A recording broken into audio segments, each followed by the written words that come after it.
He might be good for, helping wayward kids who don't know how to make their bed.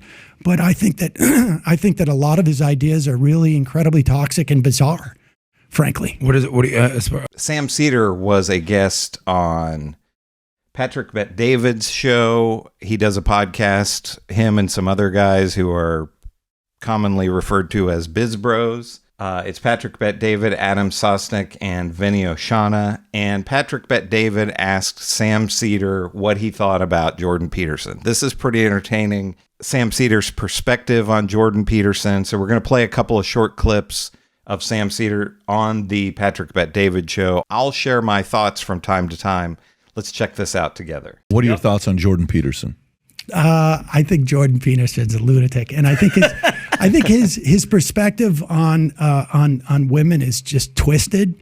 He might be good for helping wayward kids who don't know how to make their bed, but I think that a lot of his ideas are really incredibly toxic and bizarre, frankly. What is it? On women specifically? Oh, I mean, just I'm not a Jordan Peterson-ophile, but I just remember the last thing that I had talked about that he had said was he was speculating that perhaps it was a detriment to women not for men to have some form of ownership stake. I think he was talking just sort of like, broadly, like loose investment in relationship with them to protect them from rape.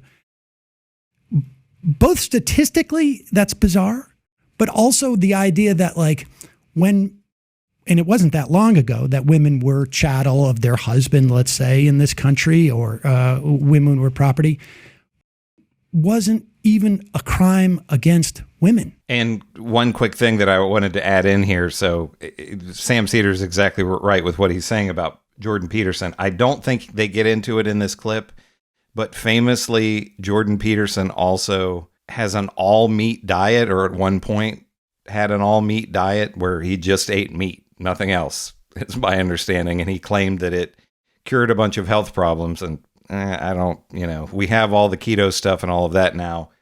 But yeah, he just ate nothing but meat. And I think his daughter does the same thing, which that's pretty strange to not have a fruit or a vegetable or a piece of bread once in a while. It was a crime against the owner of women. Wow. So his stuff is completely ahistorical. Why do you think he has such a massive following? And what do you think about his followers? I mean, I don't know his followers. I don't know who they are. I imagine they're young people. But I mean, I think there's a bunch of reasons. I think that look, this is society is in a period of transition because people who have been marginalized for at least in the context of American society, have more of a voice, particularly through social media and this and that. But also, I think there's more of a voice in terms of there's not as much hostility from law and this and that. It was only 2013 when there was marriage equality in this country. And I think there's also and I think that it makes it hard for some people to understand where they fit in. And I think there is a very strong message from fundamentalists in this country, religious fundamentalists, who are, white-knuckledly holding on to their system of the way that society and families and people should be organized, and their interpretation of gender and whatnot, because it's all perceived as a threat.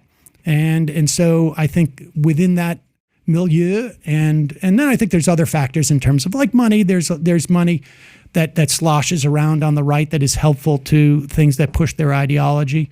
So I think it's a combination of all those things. I think Jordan Peterson, you can't ever be 100% accurate on everything that you say without offending people. You're going to say some stuff that's going to offend people. I think he has helped a lot of young boys who have been lost the last 10, 20 years know a little bit more about what it is to be a man. The endless amount of stories of how that guy positively impacted people's lives is the numbers unbelievable how big it is on what he's done. Where do you I've heard you say, I think, or someone told me that you're a data guy. Where is is that just anecdotes or? Have you ever filled up an arena with 15,000 people?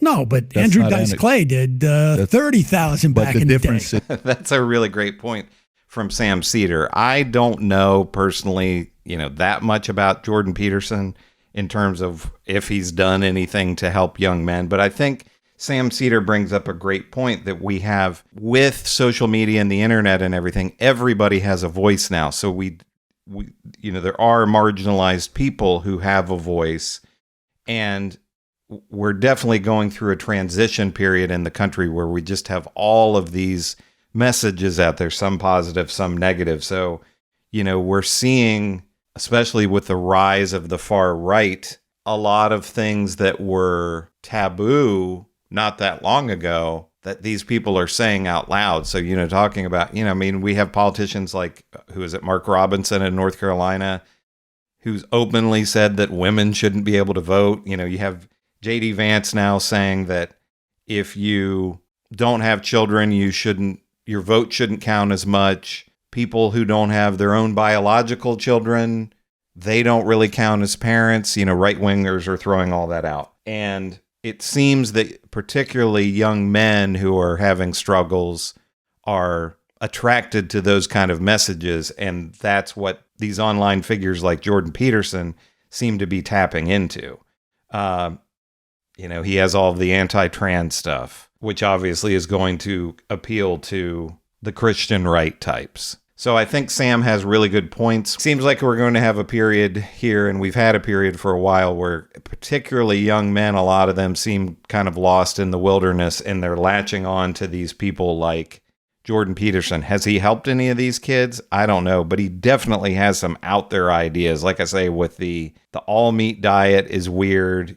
He's in with the Joe Rogan and some of those other people that it's a lot of alternative medicine stuff. Can some of that stuff be beneficial? I think some of it can, but a lot of it, it's a lot of grifting and selling people pills that don't work. So that's I think the danger of this. And like Sam Seder brought up about the sexual assaults with women, he didn't really get into the statistics here, but that Jordan Peterson, I guess, is saying that women need a man to protect them from rape.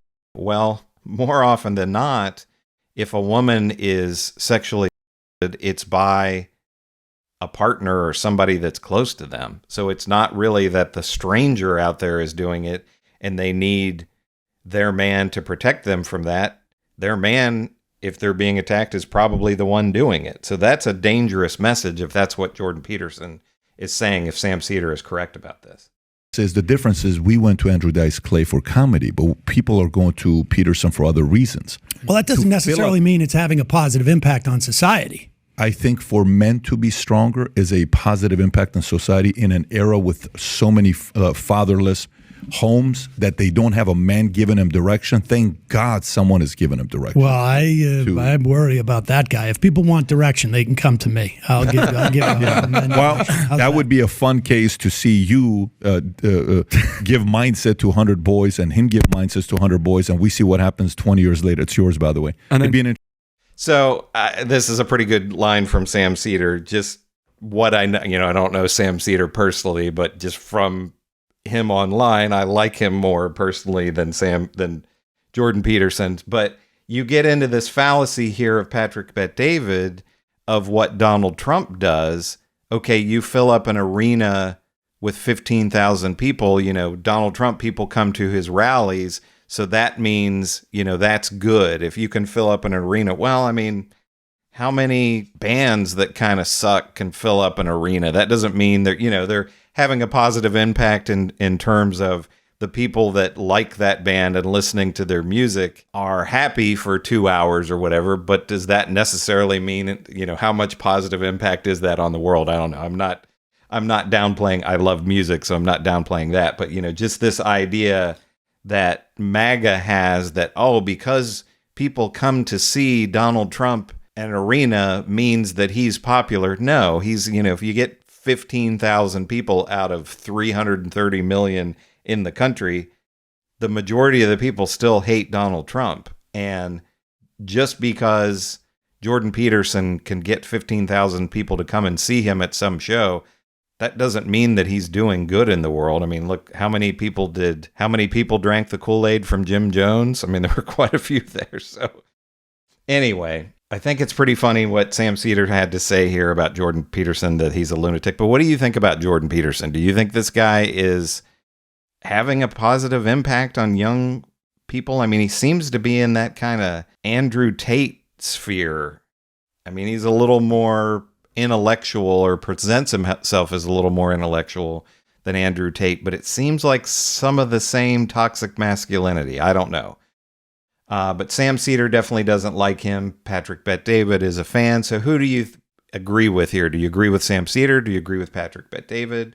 On the topic of Jordan Peterson, make sure to leave me a comment about Sam Seder, Jordan Peterson, Patrick Bet-David, whatever you care to comment on. Make sure to give me a like and subscribe. My channel's growing really quickly. I'm closing in on 20,000 subscribers, and it's because of your likes and subscribes. If you haven't subscribed, make sure to do so I can continue to grow.